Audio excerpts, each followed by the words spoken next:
Bugs crashing your pack's party? Whether they've got paws or sneakers, your pack deserves a home that's protected from pests. That's where Wondercide comes in. Plant-powered protection made with steam-distilled natural essential oils that actually work. It kills and repels fleas, ticks, mosquitoes, and ants without questionable ingredients or overpowering smells. Safe to use around kids and pets when used as directed. Lab-proven to work fast. And proudly made in the USA. We offer sprays for pets, people, homes, and yards. Plus, spot-on treatments, collars, and even shampoos. Whatever your pack needs, we've got it covered. Founded by a pet parent looking for a better way to protect her dog Luna, Wondercide's now protected over 21 million lives and counting. You might have even seen us on Shark Tank. Go to Wondercide.com and use code WONDER20 for 20% off your first order. That's WONDER20 at Wondercide.com. Wondercide. Protect your pack with plant-powered Wondercide today.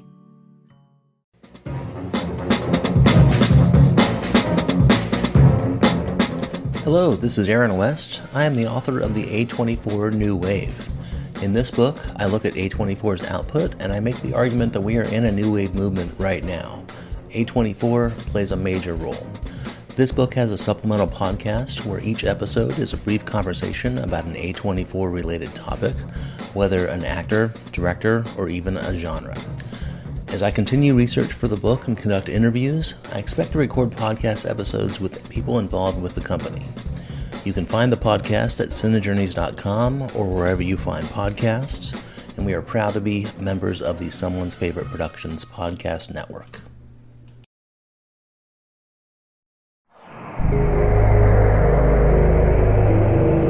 We're in Wave Media.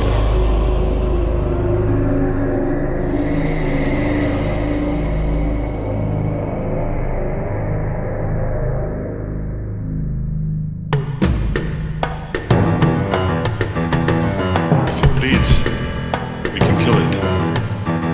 I ain't got time. There's something out there waiting for us, and it ain't only him. Get to the chopper!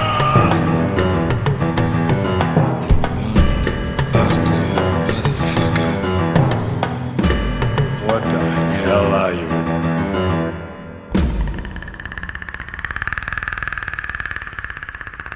Everybody look around. What is that thing? It looks like I can see through it, but it looks like, I don't know, like plastic, like a plastic shell, maybe. That was three dots. I'm dead. That was state of the art. God, wasn't it? You could It be was. invisible finally, and we would buy it as a patron. The year is 1987. HP and I are 14 years old amongst us. Is it? Oh, yeah, no, we definitely are, because we're talking about June 12th, 1987. If you're tuning into, oh, man, right now it's Predator Fest. I don't like Predator Fest. I like that we're doing fests. I like that it's a thing we do now, but I don't like that it's called fests. It reminds me of a Festivus for the rest of us. I don't know. I don't have any great pithy reply. I don't know. You have to have the word predator in there, but I don't know where you go from there other than fest. About Predator Party. I was about to say Predator Party, but that sounds like, yay, we're going to have a Predator Party. How about Predator Party USA? And we have hits of the 80s and Predators dancing in scantily clad. And we put it on USA Network. With USA Up All Night. Remember No, that? this was in the afternoon. What are you talking about? Up All Night had many variations, by the way, because I remember Gilbert Gottfried as a host. I remember What's Her Face, and I remember Shear. Was it Rhonda Shear? Rhonda Shear and Captain Underpants guy with his cigar. Captain Underpants guy. You remember? I don't know who you're talking about. Captain Cigar guy, Captain Grizzlebutt. I have no idea. You remember him? Remember his famous catchphrase? Hey kids, what's going on in the sewers? Remember that? No, you're making this up. You're putting me on. Actually, yes. All right, what we're talking about is Predator. Everybody, HP, you know him from Night Mr. Walters and from Noise Junkies. Fucking fantastic show. Hi, Ivan. And this is Predator Fest, for lack of a better term. We are looking at Predator. HP, say hi to everybody. How are you, sir? Hi, I'm feeling very festy. Let's do this. Are you a fan of Predator? What's your I'm a experience with Predator? Did you see Predator in the theater? I bet you did. I did. It was a sensation. That was the big budget movie that I remember from 1987. That was the summer blockbuster. And you better believe I was there. I saw it in the movies.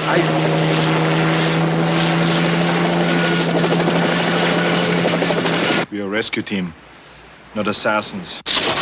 Now, what do we gotta do? In a part of the world where there are no rules, We pick up their trail at the chopper, run them down, grab those hostages before anybody knows we were there. What do you mean we? deep in the jungle, where nothing that lives is safe, You lose it here, you're in a world of hurt. Showtime, kid. Knock, knock. an elite rescue squad You're bleeding, man. I ain't got time to bleed.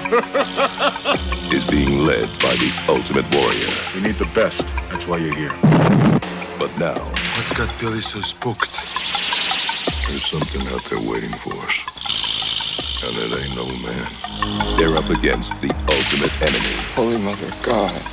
Nothing like it has ever been on Earth before. She says the jungle just came alive and took him. We cannot see it, No blood, no bodies. We nothing. but it sees the heat of our bodies and the heat of our fear. Whatever it is out there, it killed Hopper.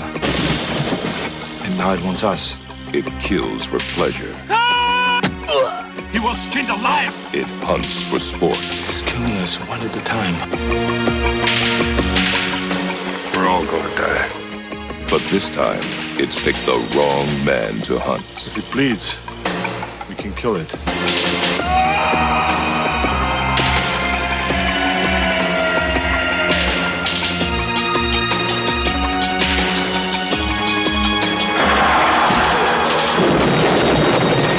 20th Century Fox presents Arnold Schwarzenegger. Predator. The hunt begins Friday, June 12th at theaters everywhere. Not being a big horror fan, I remember being a little bit trepidatious about the prospect, but then again, it had Arnold, and it felt like more of a sci-fi movie, at least from my judging of the commercials and so forth. So yeah, I was excited to see it, a little nervous, but it was fantastic. I'm sure you saw it in the theaters that summer as well. Oh yeah, many times. Loved this movie. In fact, was this the year? No, it was the year. No, this was the year. This was the first year I started working in a movie theater. So it was this summer, but this did not play at my movie theater. I had to go seek it out. I luckily was able to go to a different Showcase Cinemas to see it. Saw it at the one in Revere. Why didn't it play at all of the Showcase Cinemas? Because sometimes a theater would be too close that was a competition theater. So not Showcase or like a General Cinemas would be close by, and they got that movie. Like we didn't get Die Hard when that came out. We didn't get Die Hard when it came out. The action movie. Like, The are you kidding quintessential me? action movie. I was so angry that I had to go to another theater. I had to have my theater call another theater and then fucking get a ride to that theater. So I go see Die Hard once and not see it 1,000 times, which was the plan because I was an usher and could do anyway. So how many times did you see Predator? Again, it was in another theater, but I did see it 3 times probably that summer. Cool. Dun, dun, dun, dun, dun, dun. And at least one of those times was probably, I hate to say it was probably a lie. I probably told my parents I was going to see something else just so I could see Predator again and not be embarrassed that I was going to see it again. Because I was, as you, obsessed with this movie. This was perfect timing for a film. It was an action movie with horror elements. It was science fiction. It was Arnold Schwarzenegger, who had finally thrown off the shackles of Sylvester Stallone, who was his self-appointed action guy of the 1980s. Here was somebody who was charismatic and fun, and you believed him when he was out there fighting it. So the fact that he was, as you said, in this movie was not only comforting as far as the fact that we were going to be delving into sort of horror elements of it, but it legitimized the movie in our eyes, at least, I'm assuming, like, Oh, yeah. wholesale. Anything by now Schwarzenegger was touching was fucking gold for us kids.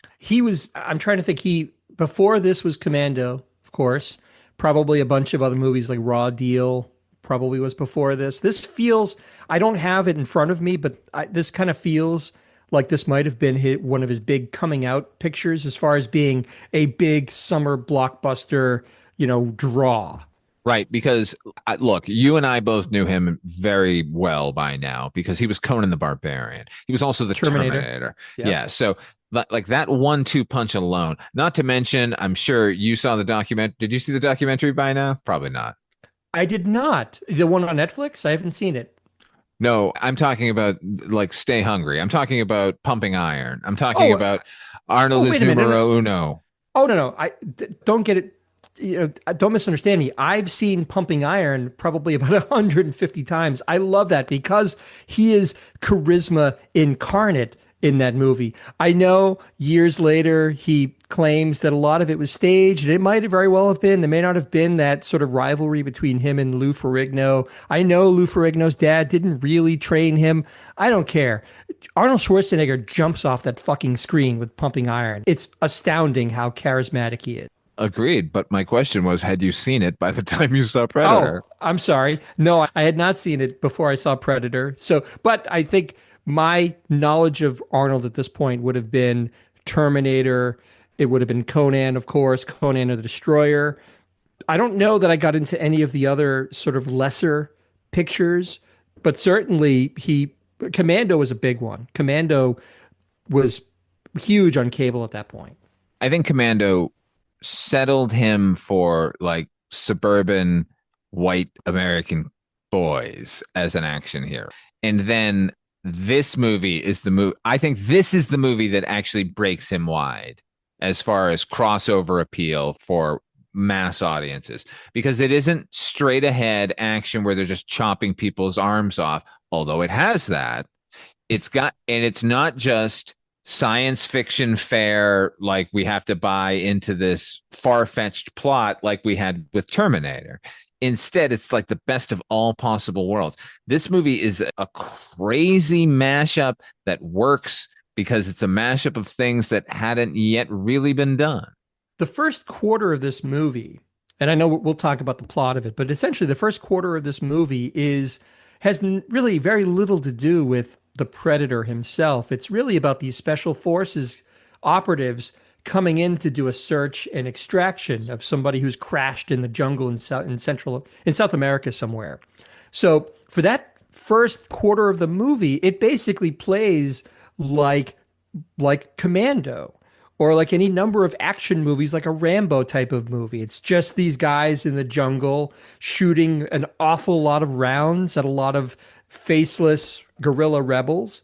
So in that way, it was brilliant because it gave you what you expected from a Schwarzenegger action extravaganza before it started layering in all of the horror and science fiction elements. I think that's so incredibly astute.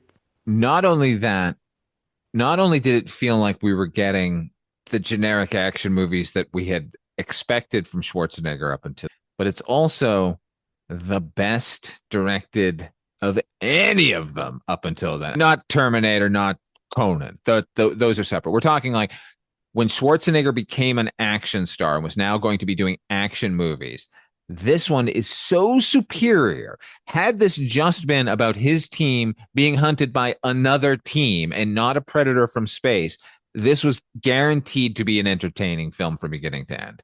It was guaranteed to be better than like Raw Deal, his foray into the Italian mafia. This was going to be better than The Running Man. That was the other big one at the time. And that's sci-fi all the way. That's capitalizing on, oh, hey, he did the Terminator. Maybe people like in sci-fi like this guy, but that movie was garbage. People like it. I know you enjoyed it. I'm sure I can watch it ironically and enjoy it too, but that's a terrible movie. Certainly nowhere near the level of Predator. Predator feels like a real fucking movie. Predator feels like it could be nominated for awards. Predator's got better action, it's got better direction, it's got a better budget, and it sure as hell has better music, and it's got better acting.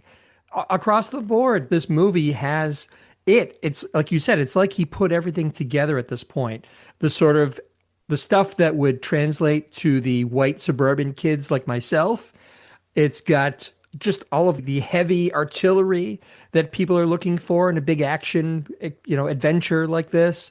But then what was so incredible and what still blows me away watching it even today is the Predator stuff, the sci-fi stuff, the gore, the horror is it blends so effortlessly. It should you would think you'd see seams where one ends and the other begins, but it's so well done, and the movie kind of morphs from that Rambo style, let's just go into this rebel compound and kill everybody and rescue the hostages, to, oh shit, we're being hunted by something that's not from this planet, that it's one creature that's wiping us all out, and we have to figure out a way to, now we're hunted. God, what a great movie. Jesus Christ.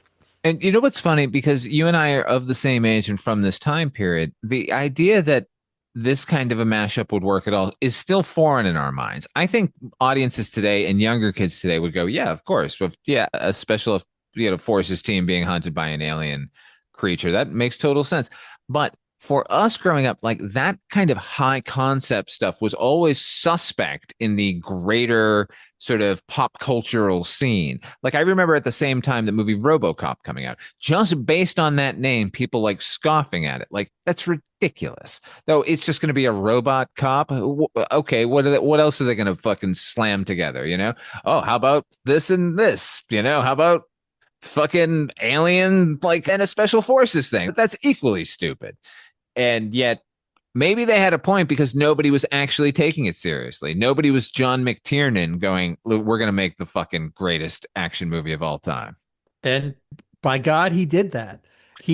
Let's talk before I'll let you speak for a second. Sorry. But I just do want to get the stats out here because Predator, released on June the 12th, 1987, written by Jim and John Thomas. I've spoken about them over on the weekly roundup. You can hear my thing about one of the most recent Predator movies. Directed by John McTiernan. This movie starred Arnold Schwarzenegger, Carl Weathers, Bill Duke, Jesse Ventura, Sonny Landham, Richard Chavez, R.G. Armstrong, Shane Black, Kevin Peter Hall as the Predator, and Elpidia Carrillo as Anna, and uncredited Franco Columbo, Sven Ole Thorsten. If you're going to have a Schwarzenegger movie, they're going to show up somewhere. They're going to be in your movie.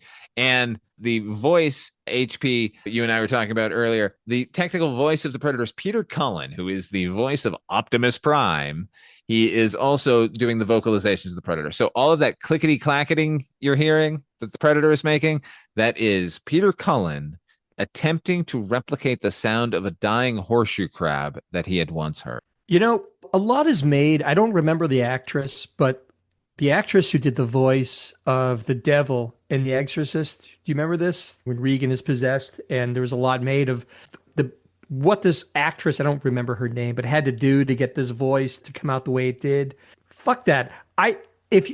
Until recently, when I found out that actor did the voice of the Predator, if you had told me they did like a Wookiee thing where they just took sounds of random creatures and processed them and mashed them together and did this, I would have said that makes perfect sense. I still have no idea how that clickety-clackety sound came out of a human throat. It's mystifying to me.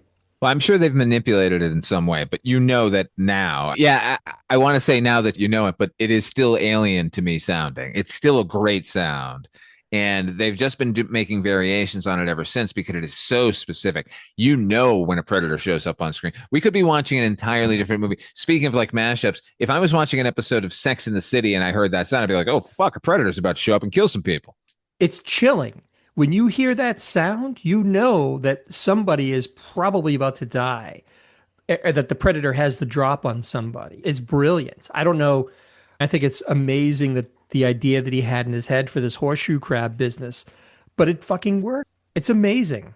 By the way, Mercedes McCambridge is the voice you were talking about, the voice of Reagan in The Exorcist. And yeah, but I agree. This is much more indelible now. It is inextricably linked to the Predator, and all thanks to Mr. Peter Cullen, our once and future Optimus Prime. Now, I'm going to have to pause here and go let my dog in because she's standing at the door and whining. Hold on. Okay. That face. Say something, Ripley. I can't even stand it. Oh, she is adorable. She's a very cute dog, Miss Ripley Jean, making her appearance here on Predator Fest for the first time. A movie she cannot watch, by the way, because I fucking tried. As soon as oh no, as soon as the fucking predator shows up, it's fucking Barking Fest 1990 to 1987. It's just like, what is that thing? We gotta kill it. This thing is menacing us. It's trying to get us from the jungle. Yeah, it's bad news. Really? Oh wow, that's crazy. Oh, pugs, evidently. I've been talking to Paul Waller over on A Year in Horror podcast. He also has a pug. He can't watch movies with horses in because his pug, Mr. Puggles, goes insane for horses. Yeah, Lucy is funny. She just watches TV passively. She doesn't seem to care what's on there. But like every once in a while, we'll get a mouse will be in the house. Like right now, I think there's one in the wall because I can hear it scratchy scratch. And if she catches if she hears it, she's like, she starts scratching the wall where it is. I think if she could get to it, I think she would probably like kill the thing in 2 seconds. Maybe she knows it's not a mouse, but a tiny predator. Maybe the clickety. I wish I could do the clicking sound. I would have done it right. What's the story here, HP? So the story is Arnold Schwarzenegger he plays Dutch. He leads a team of, they're special forces. I don't know the exact designation for his team, but they're essentially they're a black ops team. Obviously, they're sent into they're a wet works special. They are the kind of thing you'd been hearing about. But at the same time, he does say like, I don't do that kind of work. It's a hostage rescue. He's called in. Him and his team are called in because he's been told by Carl Weathers' Dylan, who is a former comrade who now works for the CIA. He's been told that there was a helicopter crash in the jungle and they have to go in and rescue these, like an emissary or something. So they have to, who's been captured by this guerrilla rebel team. So Arnold and his group go in to rescue these operatives, and they soon find out that it's not it all isn't exactly what it seems. First of all, they've essentially been lied to by the Dylan and the CIA. They're not actually there to rescue who they thought they were going to have to. But in the midst of all of these sort of double crosses, it turns out there's this creature, this predator that is in the jungle that is hunting for sport. And because these guys have the biggest guns ever made, essentially, they're on the predator's radar, and the predator starts picking them off. And they have to find a way to get to the chopper before the predator kills all of them. That's the basic plot of this movie. Lean and mean. Predator trying to kill them, got to get out. What is Dylan's actual plot then? Spoil it for everybody. Spoil this movie that's 40 some odd years old. Spoil it. So essentially, they were told that the advisor he was a cabinet minister and his aide. But then it turns out the advisor on the chopper was actually CIA. And there's also evidence that there's all these dead Russian military advisors in the mix. So there's more to the story. Dylan has left out all of this because he told Dutch what he had to tell him to get him into the jungle. And I think, if I'm not mistaken, isn't this referenced in another Predator where the real purpose for them to go into the jungle was like an aliens thing where they were trying to actually capture a predator. So they used Arnold's team, Dutch's team, to try and expedite this. Is that Predator 2? We discover that the shadowy government that would employ a mercenary team like Dutch's have known about the predators for years and have been tracking their movements here on Earth. And as you said, are now trying to capture one. In Predator 2, that the whole meat packing sequence where they know the predator is holed up at night, like they're trying to capture it there. I remember that. But my point here is what I like about this movie and rewatching what I like about it, that even though Carl Weathers has ulterior motives here, he's in the dark as anyone else is when it comes to the predator. This isn't the case of from here on, every time somebody runs into a predator, there's going to be a government agent who's going to be like, we've been watching these guys for years from every single time. Yeah. And here's the only time that they didn't employ it. And it's my favorite time because everyone's in the dark. Yeah. No one knows what's going on. Even the guy who knows more than he let on at the beginning of the movie, this is way out of his purview. He could not have fathomed anything like this happening in this movie. And actually, that's one of the things I love about that I keyed in on a little bit more watching it now after so many years is Carl Weathers' performance is really good because he has to play that sort of officious. Well, first he has to essentially pretend that the mission is this when he knows full well that it's not what he signed Dutch up for. And Dutch confronts him, and there's almost like, I don't want to say like a helplessness, but there's Weathers plays it really well. Like he's trying to hold it together, but he can feel this all falling apart every step of the way because now nobody trusts him once they realize that he's given them a sham of a story to get them to go into the jungle, risking everybody's lives. But then they have to find a way still to work together because now there's this other force that's closing in on all of them, regardless of this original mission. So Carl Weathers he's underrated in this, I think. I didn't think about that so much when I first saw it, but his part is actually, it's somewhat tricky, and he plays it well. Yeah, it's a great dynamic to have that they've made him untrustworthy for the rest of the team, but ultimately he is trustworthy. He wants to survive just like everybody else. He's not there for any fucking predator action. He just wants to fucking get whatever mysterious dossier and get the fuck out.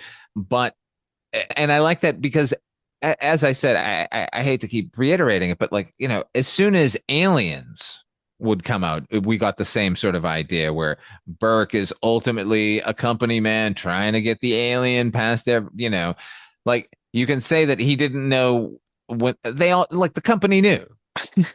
Those Marines were sent in because they knew full well that there were aliens involved and they wanted to take some of those aliens home and they didn't care who the fuck got killed in the way. Here we've got, like you said, poor Carl Weathers just going like, fuck, these guys don't trust me, but I'm just as vulnerable as they are.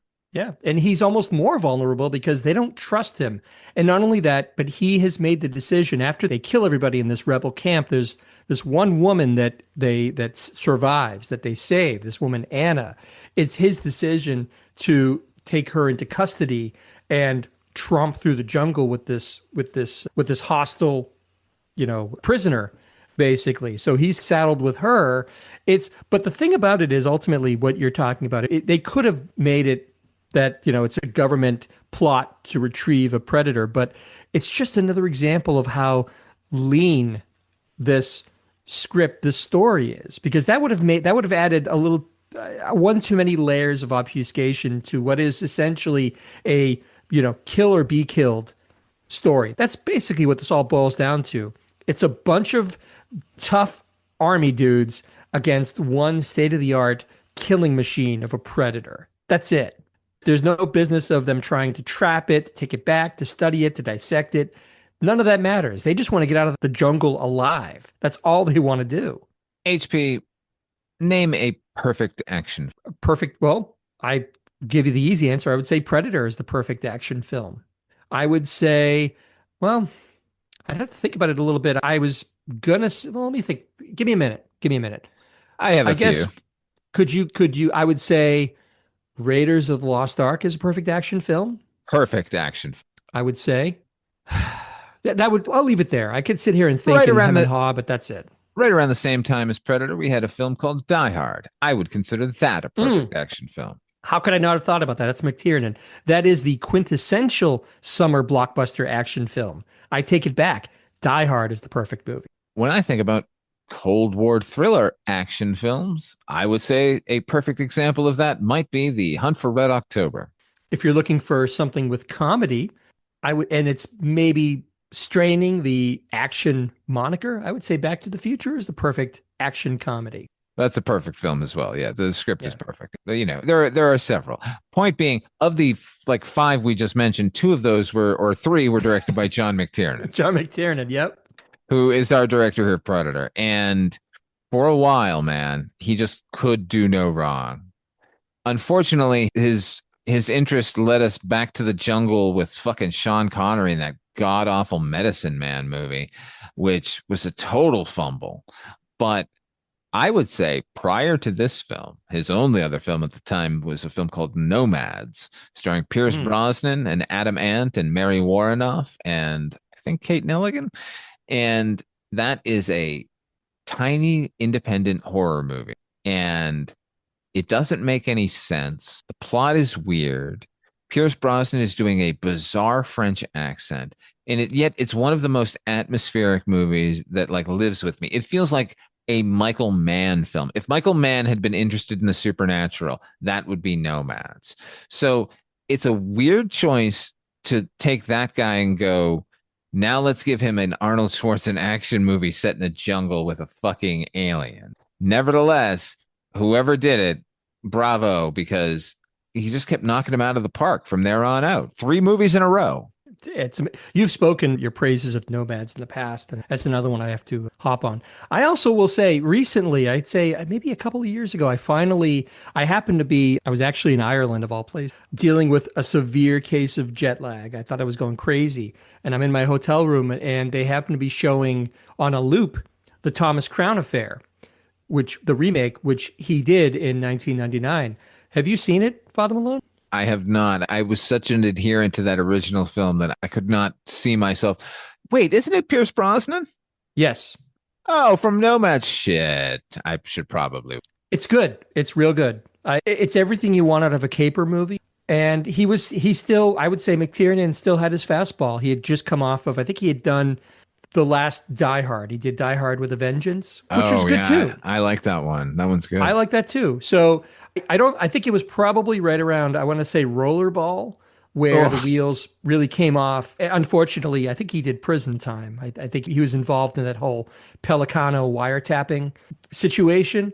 But boy, oh boy, he really, like you said, everything he touched for a while turned to gold. He was the summer blockbuster director du jour. Look, The Last Action Hero was garbage. I don't care what people say. It's not some mysterious work of genius. It's not. It's a bunch of people fumbling. It's a bunch of people in the midst of a film movement trying to satirize that film movement. You can't do it from within. I will disagree to a point. I like Last Action. I liked it when I saw it. I rewatched it maybe a few years ago. I enjoyed it. I'm not going to sit here and say that, to your point, that it's like this secretly one of the greatest satires of action cinema there ever was. I'm not going to go that far. I'm saying like it's actually remarkable that they got like the preeminent action director to direct this satire. I think that's the true genius of it. But that's maybe a discussion for a different day. And we're going to have to obviously watch the movie and talk about it in depth. But here's what I'll say without having really delved back into it since I basically saw it. And I agree with you that the audaciousness of Shane Black writing an evisceration of how bloated and crazy action films have become, and then directed by the guy who really spearheaded it. Everything after Die Hard was Die Hard in a blah, blah, blah. So that's the movie that was being pitched over and over again. So you had the two architects of this insanity, and now they're going to make fun of it. I agree. That's great. I just don't think it's not that they didn't have. Look, first of all, McTiernan is not a comedy director, whatever he is. The action stuff works in that movie. Fantastic. Why are we talking about this? let me finish this. The action stuff is great. The comedy stuff is okay. And I don't know. We're going to have to watch that movie. But Predator it's worth discussing because it's Schwarzenegger and McTiernan. Right now, we're talking about Schwarzenegger and McTiernan. Correct. It's hard to talk about the arc of McTiernan without talking about that. But let's stick with Predator. Let us stick with Predator, and let's talk about the cast Predator. Beyond Mr. Schwarzenegger, Mr. Carl Weathers, what a fucking team, man. What a bunch of misfits. What a motley crew. Who's your favorite? Who's your favorite on this team? I have mine. Ooh, really? You're hitting me with all kinds of good questions. You know who? I don't know that there's one favorite. If I have to pick a favorite, if you're forcing me to, I like Bill Duke. He seems... to me, he feels like one of the more genuine guys. Like, it's easy to point to a Jesse Ventura and this big muscle-bound dude with a bandana and a giant gun. But Bill Duke just feels like a real soldier to me in some ways. And he's so weird in this. When he goes nuts after, spoiler alert, Blaine, Jesse Ventura's character, is killed, he basically just loses his mind, and he never really gets it back until, for the rest of his time in the movie. But He's quiet, he's soft-spoken, he's got that razor that that's his thing. He's always dry shaving his face with a disposable razor for some reason. I don't know. I love Mac. Who's your favorite? Mac is like the Sphinx character. He's like he comes off as wise, like and all knowing, like characters who are, that say less and less during the course of a movie. You tend to look like, what is going on with them? But they want Billy to be that because he's all mystical and he can hear and sense things that no one else can sense. But for my money, Mac is the guy. Yeah, you mean Billy, the mystical Indian? Coincidentally, the same name that he had in 48 Hours. He was Billy Bear, same actor. Billy Bear, yeah, this is Sonny Landham. But I think they lean away from that. They're really not trafficking so much in the mystical Indian thing. They're just saying he's a tracker because he's a tracker. Okay, look. Yeah, okay, he's a tracker and he's great at it. But if we're looking at, someone who has a little bit of a weird sixth sense, he's the guy. Whereas Mac is just a soldier. He doesn't have any special abilities. He's not carrying a giant fucking minigun like Blaine. He's just a great soldier. And you're right. He does feel real because these people in real life are serious human beings. And several of them are going to be very soft-spoken and never tip their hat or tip their hand in any direction. So it's good to have one of those. And Bill Duke sells that. Like, he is a serious contender and you would not want to fuck with him in any way, shape, or form. Side note, I once ran into Bill Duke at a movie theater that I was working in, came in to watch a movie, and he's like, I'm 6'3", and he dwarfed me, and he was a mountain of a man. That's all. Serious dude. And a great director, too. Great director. Rage in Harlem, everybody. Okay, so who's your favorite? My favorite character when I saw the movie, and for years and years, was Jesse Ventura. I just loved how comic book he was. Yeah. I love that, like, when we first meet him and, like, it's basically him racking that. No, we don't first meet him. But when the minigun is introduced, first of all, nobody had ever done that in a movie before. We had seen maybe miniguns attached to the sides of helicopters. No one was toting one around. And it was only a matter of time before either Schwarzenegger or Sylvester Stallone were going to tote a minigun around. Turns out it would be Schwarzenegger in Terminator 2.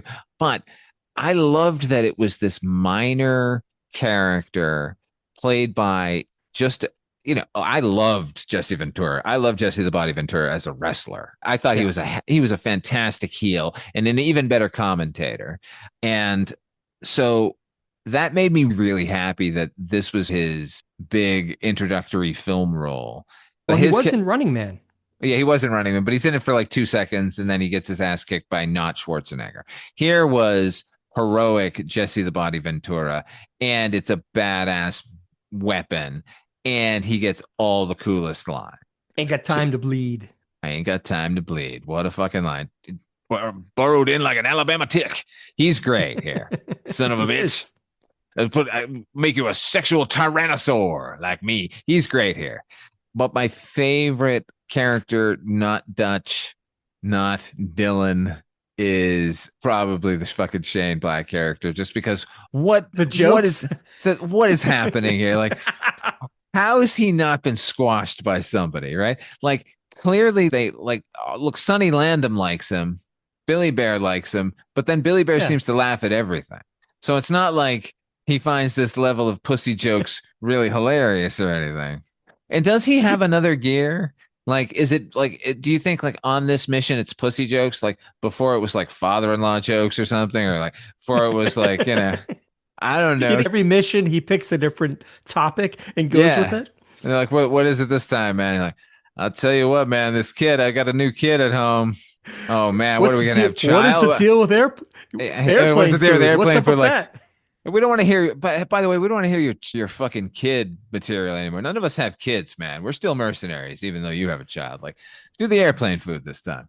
So what I read, doing a little bit of research, is part of the reason why McTiernan wanted Shane Black to play this character is because he wanted a writer to be on the set with him in case anything came up with the script or anything had to be rewritten or restyled. He wanted Shane Black there. I think that, to me, that kind of, because he doesn't really do much in this. He makes those terrible jokes, which is funny, but he's just a nerd. Like he doesn't really fit in with Jesse Ventura or Sonny Landham or Bill Duke. He's got those giant geek glasses and everything.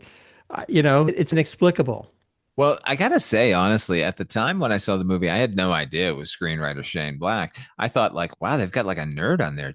And I gotta say, HP, the thought that followed was he must be a real fucking badass because he's hanging with these guys and they're tolerating him, and he's annoying and they're tolerating him. Like he's got to have something special. I'm sad that he doesn't get a moment really in the movie.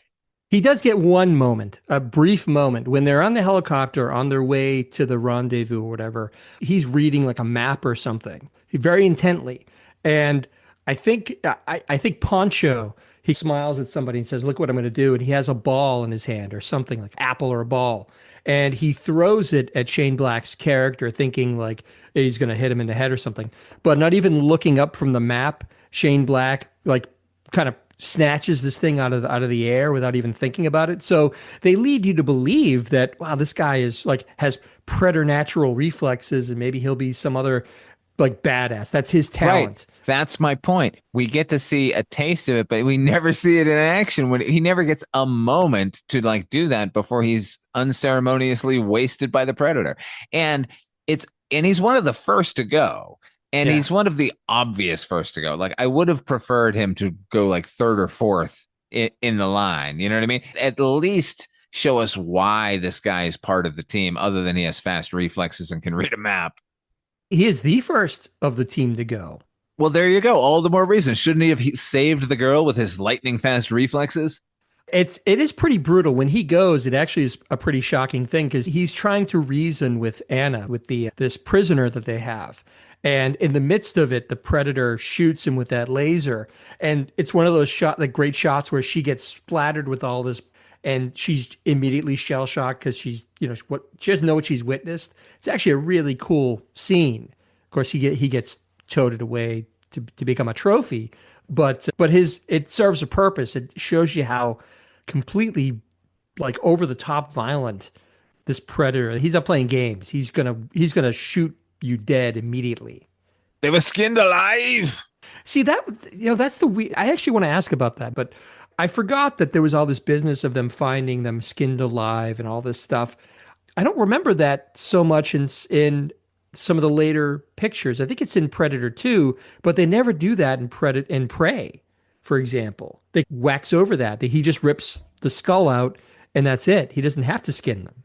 Over time, we've decided that the predator wants the skull and part of the spine and nothing else. And that the skinning of it, while haunted house scary for the first film, that they go to find their contacts and they're all hung up and they've all been eviscerated, like as if a hunting trophy, or, like a hunter would do because they're going to eat it.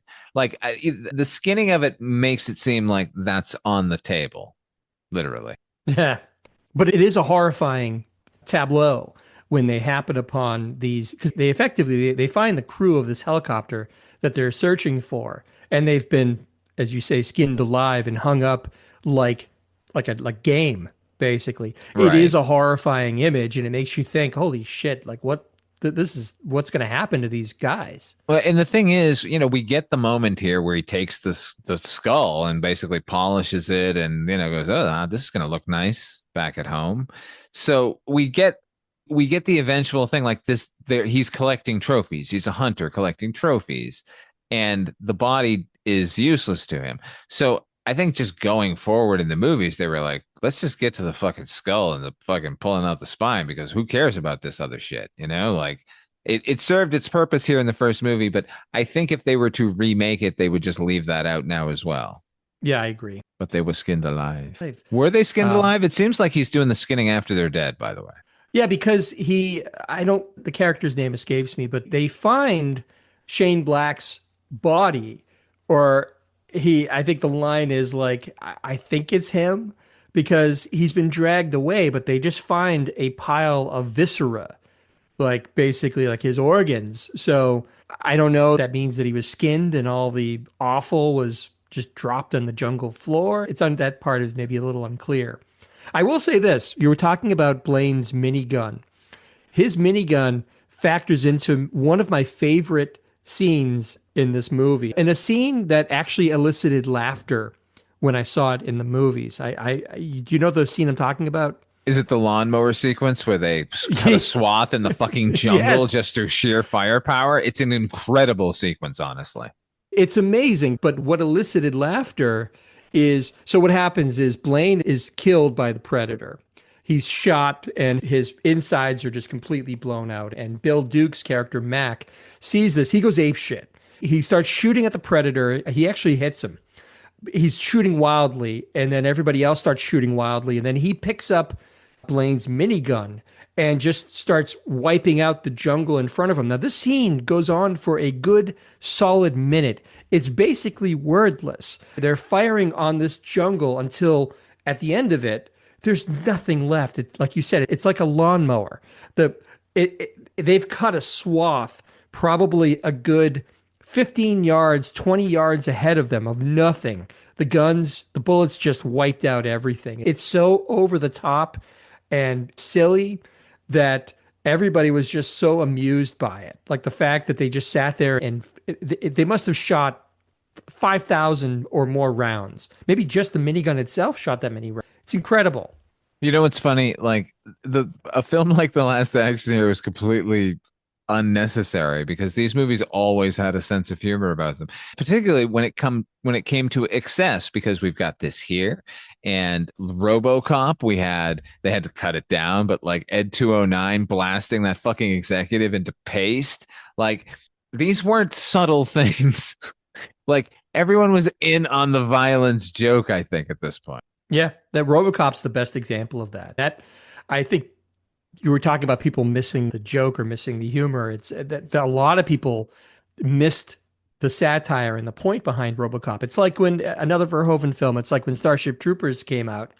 Everybody was aghast. They all thought it was just a terrible movie. They didn't get the subtext. It completely flew over their heads. And it was, for some critics, it took them 10 years or more to come around and go, you know what? I think Verhoeven had a lot more on his mind than just an empty-headed action picture for the summer, So I think he was making some points here. I think he was making fun of some stuff, right? Intermixed all of this, all like bravado, and that movie is genuinely scary. Can I say that? Starship Troopers. When I first saw that movie, it fucking weirded me out, man. The bugs, I was terrified. Oh, yeah. I was terrified. When they suck your brains out, just not even them, just the soldier ones, just being on the ground with one of those was horrifying. Or just seeing them all swarm on the horizon, hundreds of these things coming at you. I agree. Maybe we should talk about that too at some point. That movie has its cake and eats it too. That's a great action picture, but that has a lot more going on than just action. And that's really the genius of it. I hate to use that word, but it's appropriate. I will say this, though. Everyone is firing all at once, and nobody would do that because you would all run out of ammo immediately. Also, if you have air support, use air support. What the fuck? Other than that... You've said that for decades, too. Until I go into my grave. They fucking had air support, and they didn't use it. And they all fired at once. They weren't in squads. It wasn't like it was like frontline firing and the back line is reload. It was just... Tactically, I didn't know what the fuck was happening. Look, I wasn't in the military or anything, but like just basically watching the movie in the theater, I'm like, you're all about to die. Like, I understand this is supposed to be like a panicky sequence, but like, anyway, what were we talking about here? Let's get back to that. Here's the thing. If we're going to talk about tactics, can I bring up one thing that it occurred to me as I'm watching Predator this time? Please do. So Dutch makes the logical conclusion that the predator won't go after you if you don't have a weapon, right? And this is something that's carried over through the sequels, that the predator has a code of ethics that includes not killing somebody who's not armed, right? My question is, in this case, once he makes that realization, why didn't these guys just ditch their weapons and run like hell to the chopper? Oh, that's logical. Because he says it to Anna. He says, put the weapon down. It won't hurt you if you don't have a weapon. Like, Well, maybe he was thinking it won't hurt her if she doesn't have a weapon. But me, it's definitely coming for because I'm clearly a perfect specimen of hunter killer person. I guess, and we don't really necessarily want to get into plot holes and everything. That just I did for a movie that's so, well constructed and well made. That seemed to be an oversight. Well, during the final fight, like Schwarzenegger doesn't have any special weapons or anything, and the Predator's still like, "Let's go, baby." Yeah, but he's got bow and arrow, and the Predator can see that he's been firing on him, and he's been throwing these explosives at him. He knows that he's a threat. Maybe that's the answer. Maybe he already, in his mind, knows that these guys are threats, weaponry or not. They've already been tagged. Yeah, maybe if you've already engaged it in battle, it's like from now on, I don't care if you have a weapon or not. I'm coming for you, baby. I'll go with that. Hopefully, they'll answer that in the. Looks good. Did you watch the trailer yet? Not You're gonna do try it. to keep the surprise. Yeah. Goddamn right. I'm gonna I even seeing just the opening that it's an android was just like, come on, don't do that. Like, I feel like I'm in safe hands with this guy, so I hope I don't have to see any more. Right. But That's fair. meanwhile, back in the jungles of Mexico, Yes. South America. I think it was filmed in Mexico, though. Of course it was. Watch out for that snake. 2 steps. 2 steps and you're dead. Oh, the machismo. Can you imagine having to be on the set of this movie and be a woman? It would have been insufferable. Like I could not, I'm sure, because this was decades before Me Too. Yeah, This I was can't even imagine. prime fucking nightmare behavior. And this is all alpha male. Fucking everyone's vying for time in the gym. They're all envious, I'm sure, of Schwarzenegger's mobile gym that he has down there. Like maybe you feel honored if Arnold says, "Hey, do you want to come work out in my mobile gym? You don't have to work and wait your turn for the weights over there at the hotel gym." People say that everybody except for Arnold and the director suffered from horrible diarrhea from the water down in. I think Arnold actually lost something like 25 pounds because, and you can see it. You can see that he's not as big and ripped as he normally is. That works in terms of it works for the being, character, yeah, because you thought like, here's a fucking mercenary. This isn't the fucking commando guy who was a comic book character. Here's a real dude, as real as Schwarzenegger could ever be, honestly. Sure. But the practical reason for that is he avoided eating because he was afraid he was going to get sick in Mexico. But it worked for the character. Mexico, is there nothing you can't do? I don't have a follow-up to that. You got a topic? Go. So we've talked about the direction. We've talked about the act. Let's talk a little bit about the. Oh, yeah. Let's talk about the costume, shall we? Let's talk about where they were going with it. And absolutely. The initial plan here was to have, look, the script as is what got made. There was no real radical reworking of this script because of what we're about to talk about. But initially, the idea of the Predator was much more insectile in its appearance, and it wasn't going to appear as much. And the idea was that it was going to be tiny and wiry. To that end, the initial actor hired to portray the Predator here in the Mexican jungle was Jean-Claude Van Damme. So what they've had, and he took the role thinking he was going to be like the Terminator. He's like, oh, it's a movie called Predator and I'm going to be the Predator. This is going to be great. Not realizing that he was basically just going to be wearing a stand-in orange foam suit and running around doing all of the, not motion capture. This isn't a motion capture situation, but basically doing all the stand-in stuff for where they were going to layer in the Predator invisibility sequences, that computer generated early computer effect. And he was not happy. And I don't think anyone was happy with the footage they were getting back because look, I maintain that the suit you will see if you look on any YouTube video of or behind the scenes of Predator, I maintain that suit you're seeing, you were never going to see anyway. It's just there as a reference. Nevertheless, that design for the alien, for the Predator, was really dumb. And I'm glad they changed it. Yeah. He couldn't do any of the things. It wasn't flexible enough and light enough for him to do anything that he was known for, like the karate stuff, spin kicks, whatever. I think the original idea, I thought, was he was going to be more agile. But because the suit didn't allow for that, and frankly, I think the suit was so hot that he was passing out, he finally said, well, this isn't for me. And then enter Kevin Peter Hall. Perfect man for the job. Oh my God, he's so huge. He's Harry from Harry and the Hendersons, everybody. He's the fucking Bigfoot. He is one of the misfits of science. And he's the helicopter pilot at the very end. Oh, yes. He's also on the basketball team in Better Off Dead. And he reaches in when the basketball team is they're gonna menace Lane Meyer. Like it's his hand that blocks the camera out. He's so good. And but the costume, let's talk about so he's great. He does everything he needs to do as the Predator. He's quiet, he's stealthy, but he's big. And you feel like the size of him, he could go toe to toe with somebody like Arnold and make it a fight. But I don't think it would work as well without Stan Winston's creature design, his revised creature design. Because I think, he didn't design it originally. They went to him after the fact and said, we need a creature design. What can you make for us? And this was what he cobbled together. But it's funny because to think like you don't initially go to Stan Winston. It's crazy. He's your second choice, right? But the word iconic is often overused. I overuse it plenty myself. But if I say to you Predator, you out there listening to this podcast, you already have the image in your mind of, if not that, the creature with the mandibles and the spotty skin and the netting for clothes and the dreadlocks, or maybe the helmet thing with the laser, the three lights. Everybody sees that in their mind's eye right now because it's as indelible as like E.T. in my mind. He's classic. They don't get the animation of the mandibles when he finally takes the helmet off and he's like, raw, he's roaring at Arnold.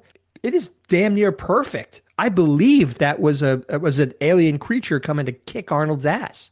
Not only the face and the head and the helmet, but the body as well. Like, obviously, Kevin Peter Hall is the template from which they were layering the costume on top of. But the choices for the costume are just as important as anything else. The fact that he's got this weird mesh part of a costume, that he's wearing a necklace with little skulls, that, all of the little bits of technology look like this way and not that way. Like, the entirety of the character, as you said, is indelible. It's as iconic as any other science fiction character I can think of, certainly as a science fiction villain. It rivals the Alien in its design and its originality. And of course, the irony being that while Stan Winston did not create the Alien, he did create the Alien Queen, which is just as iconic as the fucking xenomorph itself. Yeah, it's amazing. It's a real achievement in makeup and animatronics. Not to mention the fucking T-800, the endoskeleton, or like all of the physical effects in that first Terminator movie, like even the physical effects with the T-1000 whenever it's physically on set, like all squirrely and weird looking. That's a physical thing he did. He did one effect in John Carpenter's The Thing, and everyone is freaked out by it. It's the dog. It's the close-up of the dog head, like reaching up and starting to snarl into the camera in that snaky kind of a way that they're animating it. That's his contribution to that. Obviously, he did Jurassic Park. We all know Stan Winston. We all love Stan Winston. But fuck, man, the Predator here, if this didn't work, this movie would have collapsed. And it works so well that this is what actually launches the franchise. People who aren't nerds for this stuff like you and me, Father Malone, if you say the word Predator, odds are they're going to know exactly who you're talking about and what they look like. They're going to have in their mind the vision of the Predator. This is in 1987. What is it? Almost 40 years old now. This is a piece of, of the action firmament now. The Alien, or not, like you said, it's as big as the Alien in my mind. The Alien is still feat of creativity that is rarely matched, but it comes damn close with the Predator, I think. Unbelievable. Yeah. I love him. I love you know what I love about the character? I love that it's really here. You see it more than any of the other movies. I love him mimicking people. I love him making fun of people, but using their own words against them in some way. That's really funny to me. Yeah. You're right. It is done more here than you see in the other movies, where he hears, like, at one point, Billy is laughing at one of Hawkins' bad pussy jokes, And the predator hears it, and it's almost like he internalizes it, like he plays it back to himself until he can mimic it. And he's mimicking Mac saying over here, and you get the sense that he can use that to fool his prey into falling into traps and things. It's really, I wish they did more of that. Where I agree, because how creepy would it have been where they're like looking for Mac and they hear him go, "Hey, over here," and like somebody goes, "Oh, I think he's over here." Ah, yeah, he's just, and he does use it ironically at the end as he's arming the fucking self-destruct thing. He starts cackling using Billy Bear's laugh at Dutch. Yeah, it's crazy. And by the way, that was actually a nice touch. So at the end, not a spoiler alert. Get out of here. There's no spoilers for Predator. Come on for now. Christ's sake. So using his will and determination, Dutch finally doesn't kill the Terminator. He beats him to the point where he's going to die. And rather than either let himself fall into somebody else's hands, or the Predator sets a self-destruct mechanism on his wrist computer thing. And because it's an alien, they can't have it count down from 9 to 1 or something, but they have this iconography that you can't read the numbers, but you can tell that it's counting down. I thought it was really clever because it looks real and it looks lived in, and it looks like an authentic piece of machinery on this guy's wrist. And that's when, like you said, he uses that the mimicked laugh of Mac to say to Dutch, like, well, you might have beaten me, but guess what? You're not going to make it. And he sets off this little mini nuke. It's a great ending. Yeah, I can't say enough about this character. It's a silent character that uses effectively recorded bits of our hero's dialogue against them throughout the movie. And then, as you just said, like even something as simple as the countdown timer on this wrist bomb, as soon as it starts counting down what's happening. He doesn't have to say, he doesn't need to laugh, but the laugh really sells it, like, you are about to die. It's economical. It's fun. It's scary. It's interesting. I don't know. This movie has everything. It does. And for a movie that, like I said, is coming up on 40 years old, honestly, this movie isn't all that dated. There's some of the interactions that might be a little bit dated, but as far as the actual nuts and bolts of the movie and the filmmaking on display, I would stack this up against almost anything that's considered a blockbuster nowadays. It's a lean, mean action machine. It doesn't waste any time. It's suspenseful. That's the thing. Like, once they catch wind of this creature that's stalking them, not only has it become a horror movie, but it's so suspenseful, because behind every crackle of a twig or something, that thing is out there somewhere. And sometimes the character will be looking out at the expanse of jungle, and you, the viewer, can see the outline of that camouflaged predator sitting there watching them. And no attention is called to it. It's just the camera panning across all these trees. But it ratchets up that feeling that something's going to happen. I love it. Yeah, I'm glad we watched it. I'm glad we're delving into these movies again, because it was easy for me to answer the question, name a perfect action movie, before I rewatched this and say something like Die Hard or Conan the Barbarian. I think it's a perfect action movie. Or Apocalypse Now, technically. Anyway, this wouldn't have. I don't know that. Not only would this not have been on the top of my list, I don't know that I would have put this movie on the list. It wouldn't have occurred to me how perfect an action movie this actually. It never feels insulting or like we're skimping on anything.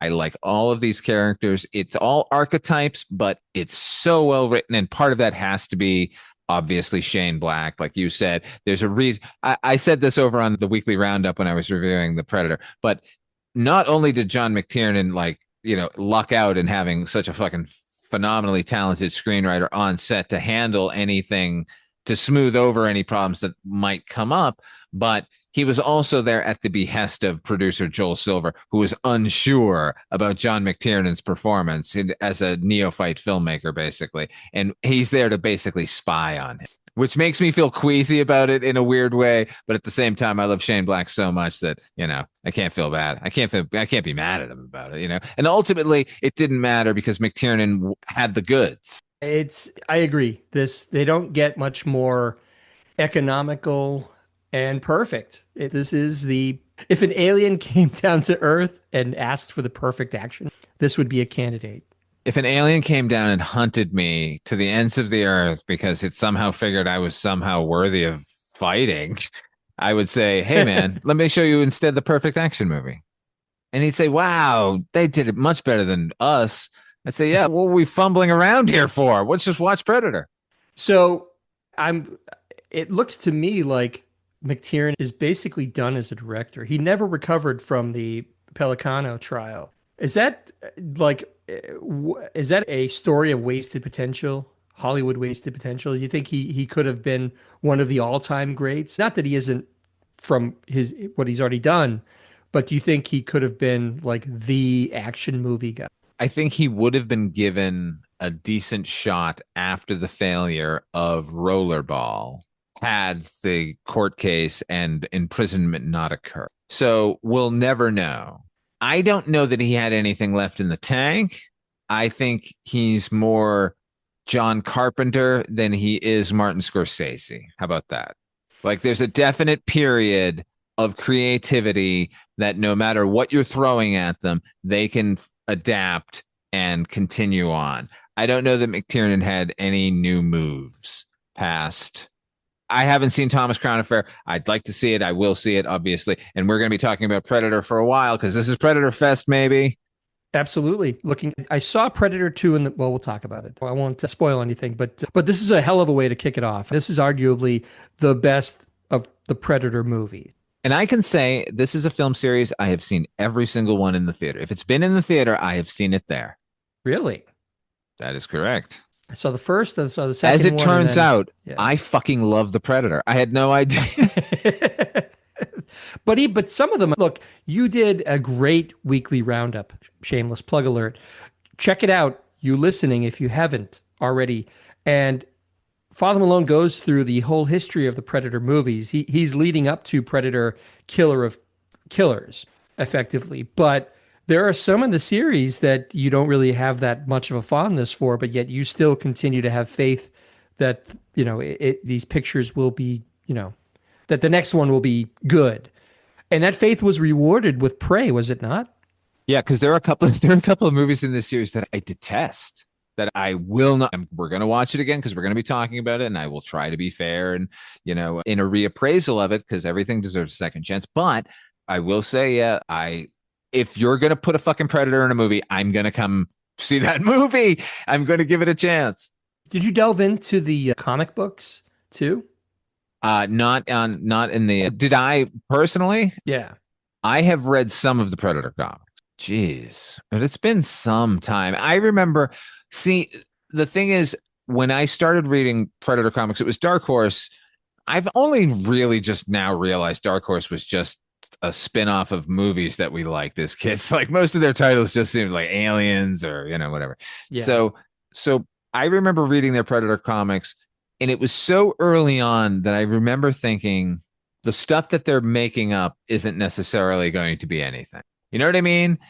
Like it felt like we had already seen this in like Star Wars and any other sort of film franchise. Anytime there's peripheral content, if they start making canon what seems like canon, that it's not, that the movie can come and just wipe that away. And that's how I felt with the comic books. For some reason, maybe I was the perfect age for it, but I was at least felt like the Predator comics were more of a cash grab tie-in than an honest effort to further those stories. Am I a Predator purist?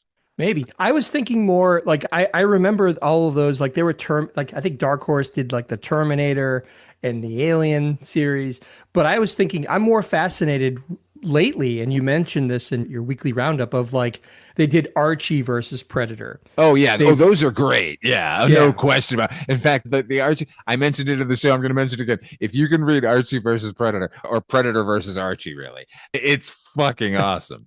Like I want to seek that out, but I know they've done, maybe it wasn't Dark Horse, but I've seen Batman versus Predator, Judge Dredd versus Predator.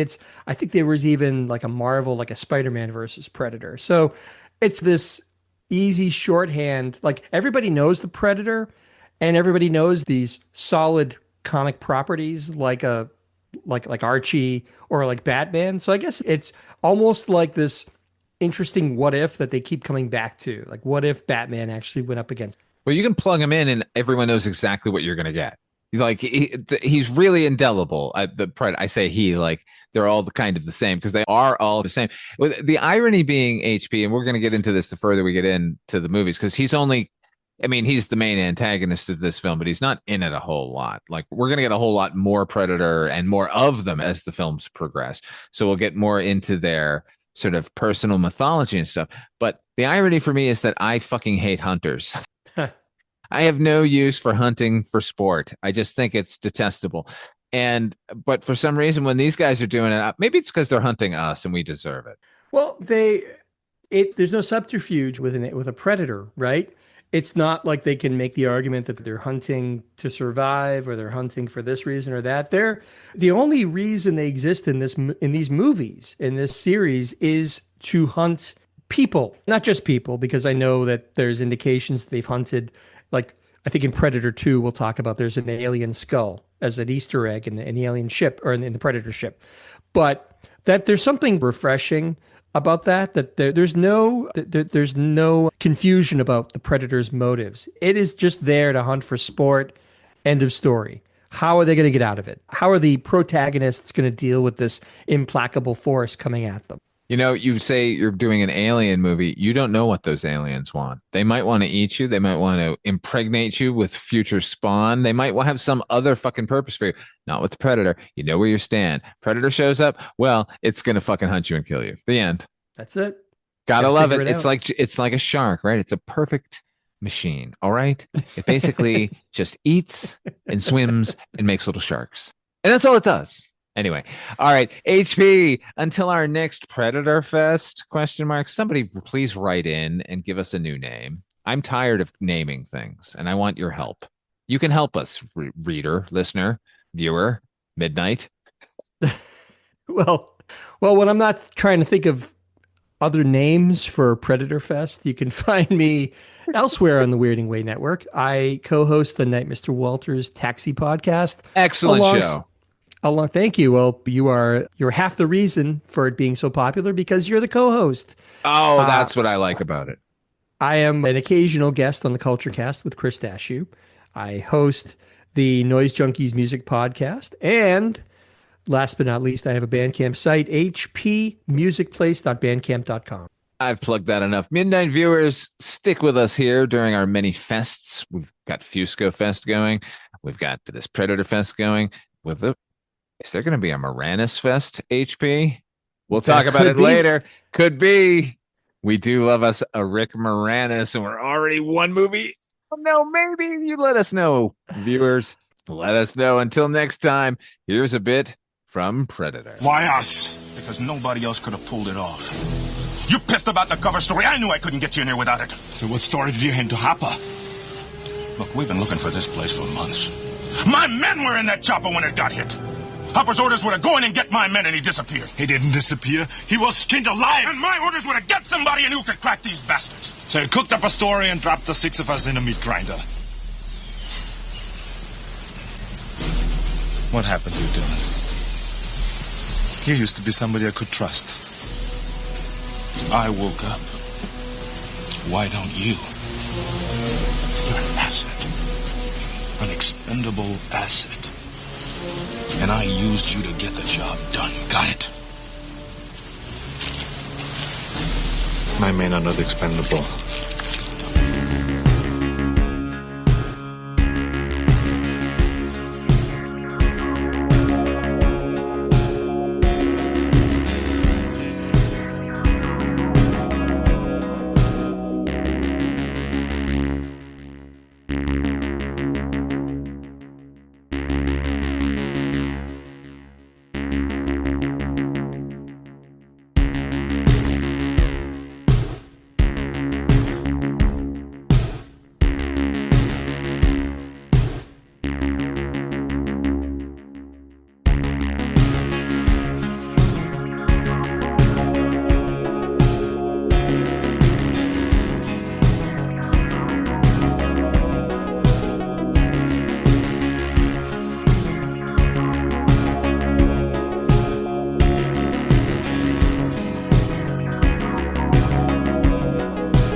Do you love movies? So do I.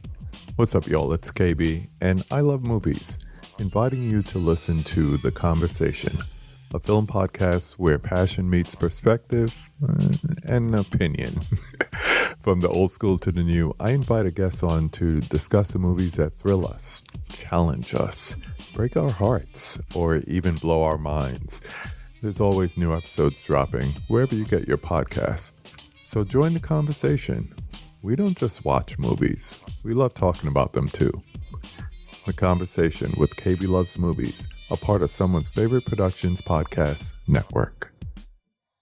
Hello, my name is Kevin Tudor, and I'm one of the 3 hosts of Almost Major, a film podcast dissecting many major indie studios and the films they release. Every week, myself, Charlie Nash, and Bryden Doyle discuss overlooked, forgotten, or bona fide classic indie films via studio-specific miniseries. We've previously covered numerous films from Artisan Entertainment, Lionsgate Films, and New Line Cinema. Titles including The Blair Witch Project, American Psycho, Dogville, But I'm a Cheerleader, Saw, Requiem for a Dream, and Ringmaster, you know, the Jerry Springer film. Anyways, we have a fun time every week, and we hope you will join us. Subscribe to Almost Major wherever you get your podcasts. Now proudly a part of the Someone's Favorite Productions podcast network.